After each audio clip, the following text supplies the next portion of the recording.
Good morning, students. In this video, I'll try to explain the concept of breathing and respiration, and will also explain the gaseous exchange takes place in human body. Subscribe my channel so that you never miss out any of my video. So let us start with our topic, breathing. What is breathing? It is the process of inhalation and exhalation. Inhalation means intake of air, exhalation means take out air. During inhalation, we inhale oxygen, and during exhalation, we exhale carbon dioxide. So, this simple mechanism of inhale and exhale is known as breathing. So, the question arises, what is respiration? The oxygen which we have inhaled, when our body uses that oxygen, that is known as respiration. Where is that oxygen used in our body? In the oxidation of food. So the oxidation of food is known as respiration. It is of two types, aerobic and anaerobic respiration, and again it is of two types, external and internal respiration. So let's begin with external and internal respiration. External respiration, the respiration which takes place at the level of lungs, that is known as external respiration. And internal respiration, the respiration takes place at the level of the body except lungs, that is known as internal respiration. Then aerobic and anaerobic respiration. In case of anaerobic respiration, the reactants are only glucose. In case of aerobic respiration, the reactants are glucose and oxygen. So, aerobic respiration takes place in the presence of oxygen, while anaerobic respiration takes place in the absence of oxygen. Combustion. In case of anaerobic respiration, there is incomplete combustion because oxygen is not there, so combustion won't be complete. But in case of aerobic respiration, because there is the presence of oxygen, so combustion will be complete. Energy yield. In case of anaerobic respiration, there is only two molecules of ATPs are formed. It's very low energy. But in case of aerobic respiration, there are 36 to 38 molecules of ATPs are formed. That is very high energy. What products are formed in case of anaerobic respiration? In case of animals, there is lactic acid formed, and in case of yeast, ethanol and carbon dioxide are produced. But in case of aerobic respiration, carbon dioxide and water are produced. Where is this respiration takes place? Anaerobic respiration takes place in cytoplasm, and aerobic respiration takes place in cytoplasm and mitochondria. What are the stages by which these respirations are gone through? Anaerobic respiration passes through glycolysis and fermentation.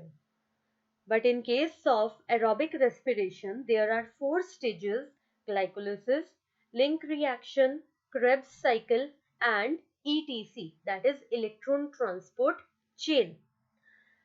Glycolysis are common in both respirations. So it is a common pathway. Then the next is, what is the difference between breathing and respiration? We have already studied the intake of fresh air and removal of foul air is known as breathing. Respiration, the oxidation of food.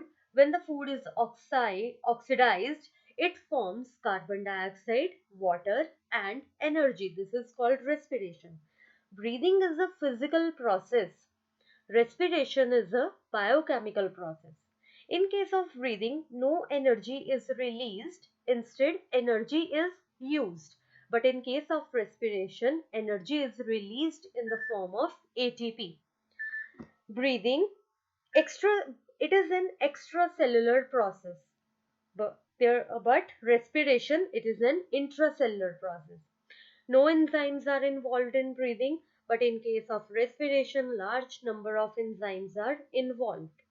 Breathing is confined to certain organs only, but respiration takes place in all the cells of the body. Then next is, what is cellular respiration? Cellular respiration, when this oxygen comes into our lungs, from lungs it enters into the blood, and blood carries this oxygen and moves to the body. When this blood carried oxygen moves into the cells of our body, it releases oxygen into our cells. Then these cells use this oxygen molecule to oxidize its food, or you may say sugar. When this sugar or food is oxidized, then carbon dioxide, water, and energy is released. This is called cellular respiration. Human respiratory system. This is our nasal cavity. It begins with nasal cavity. Then from nasal cavity, as we go behind, there comes pharynx, and after pharynx there is larynx. Larynx opens into trachea, also known as windpipe. Trachea is divided into two parts known as bronchi. These bronchi, left bronchi enters into left lung, right bronchi enters into right lung.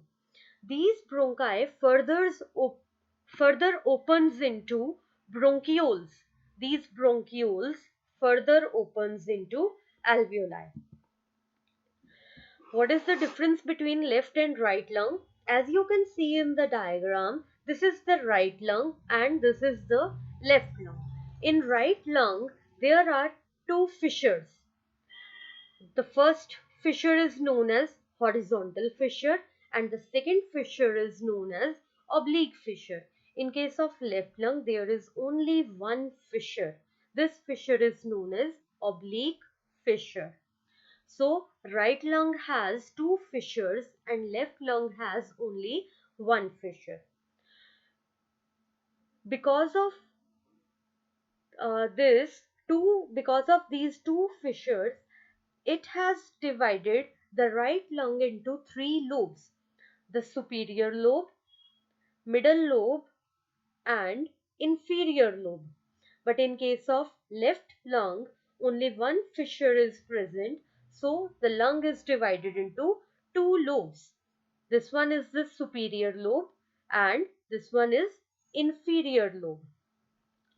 The right lung is shorter than the left lung, but it is wider than the left lung. The left lung also has the presence of cardiac notch. Here, the part is known as lingula. This notch is present because of the presence of heart. So, the right lung is more wider as compared to the left lung because left lung has a small space for heart. So this is the area of cardiac dullness. Means this is the area where the heart is present. Then lungs are covered with pleural membrane. What is pleural membrane? It is the covering layer of the lung which protects our lungs from shock, from injuries, and this layer is divided into two parts. The outer layer is known as parietal pleura, the inner layer is known as visceral pleura. The space between parietal pleura and visceral pleura is known as pleural space. So this membrane is present outside the lungs to protect the lungs from injury. Then this is the trachea. It contains C-shaped cartilaginous rings in it so that the trachea will not collapse during breathing. This trachea opens into two bronchi, then bronchi further opens into bronchioles, then these bronchioles further opens into alveoli. The alveoli looks like this. Alveoli contains numerous blood vessels around it so that the gaseous exchange will be possible. How does the gaseous exchange takes place? When we inhale oxygen. This oxygen moves into our alveolus or alveoli. When we inhale, the amount of oxygen is more than the amount of carbon dioxide or other gases. So, because the amount of oxygen is more in alveolus, therefore the pressure of oxygen will also be more in the alveolus. So in alveolus, when we inhale air, the partial pressure of oxygen in our alveolus is 104 millimeter mercury, and the partial pressure of carbon dioxide is 40 millimeter mercury. So the pressure of oxygen is higher than the pressure of carbon dioxide. In the lungs, you know that the deoxygenated blood towards the lungs for the oxygenation. Deoxygenated blood, in deoxygenated blood, the partial pressure of oxygen is 40 millimeter mercury, and in and the partial pressure of carbon dioxide is 46 millimeter mercury. So in deoxygenated blood, the partial pressure of carbon dioxide is higher than the partial pressure of oxygen. When this blood comes towards the alveoli, there is gaseous exchange takes place. In alveoli, the partial pressure of oxygen is higher than the partial pressure of carbon dioxide. So the oxygen gas will diffuse from high pressure to low pressure. But in blood, the partial pressure of carbon dioxide is more than the partial pressure of oxygen, so carbon dioxide will diffuse from high pressure to low pressure, and when we exhale it contains more carbon dioxide as compared to oxygen. Then this there is oxygenation takes place, and the oxygenated blood moves away from the lungs towards the body.